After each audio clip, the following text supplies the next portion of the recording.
শিৱসাগৰত উৎখাত নাৰী দেহ ব্যৱসায়ী চক্ৰ গণকপত্ৰীৰ এটা বাসগৃহৰ পৰা উৎখাত দেহ ব্যৱসায়ী চক্ৰ কোচ ৰাজবংশী ছাত্ৰ সন্থা আৰু চিলাৰাই সেনাই চলাইছিল এই অভিযান দীৰ্ঘদিন ধৰি বাসগৃহটোত অনৈতিক কাৰ্য চলাই থকাৰ অভিযোগ জাতীয় সংগঠনৰ দুজন সদস্যই গ্ৰাহক হিচাপে বাসগৃহটোত প্ৰৱেশ কৰাৰ পাছতে উৎখাত কৰা হয়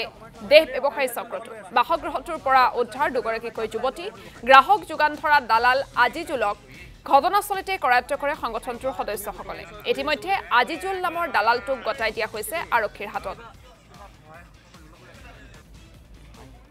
আৰু কি হল এজনা এভিডেন্স আমি আগৰ পাই আছিলো কিন্তু প্ৰমাণ একো পোৱা নাছিলো বাবে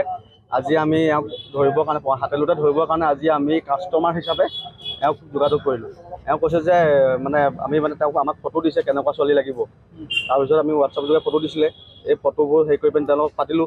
যে তেওঁ আমি কিবা ফচিম নি কিবা হ'ব নি তেনেকৈ সুধিলোঁ তেওঁ ক'লে যে 17 বছৰে মই এইটো ব্যৱসায় কৰি আছোঁ যদি আকৌ চিন্তা কৰিব নালাগে মোৰ পুলিচ চুলিচৰ কিবা জামালা আছে নি একো নাই ইয়াৰ মানে পুৰা ফুল কনফিডেঞ্চ আছে